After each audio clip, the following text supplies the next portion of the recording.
Look at the fight in Indiana for religious liberty. You had this unholy alliance between big business and the radical left going after religious liberty and conservatives. Look, the radical left wants to tax and regulate businesses out of existence. They think profit's a dirty word, so these businesses need to be careful who they're making these alliances. Let me ask you, because you're talking now about the religious. There is the possibility of us completely changing the idea behind the First Amendment, of us living in a world of really not having a right of conscience anymore. What do we do there, Bobby? I mean, yeah, I believe that if you're gay and you want to get married, you can get married, because I don't believe. I mean, the marriage institution, as the paperwork for it for the government, was really started to keep blacks from marrying whites.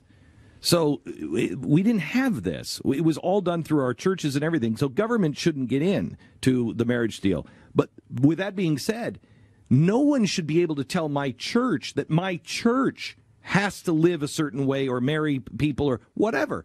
You stay out of my life, I stay out of your life. That's not happening. Not at all. And look, I don't want to see the definition of marriage change, but you're right, this fight's bigger than marriage.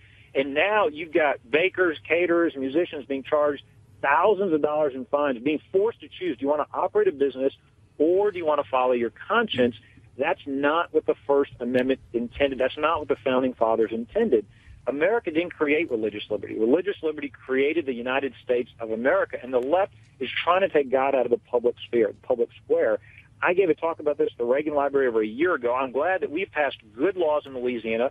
Going back to my first term for religious freedom restoration, we did an executive order this year to stop the state from doing exactly what you said, discriminating against, sanctioning, going against businesses or individuals who simply want to live by their conscience.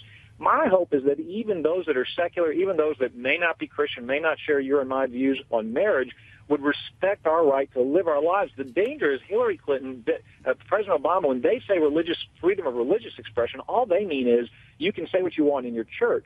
But that's not religious freedom. Religious freedom is being able to live your life 24 hours a day, 7 days a week, according to our sincerely held religious beliefs, according to our conscience, according to our morals.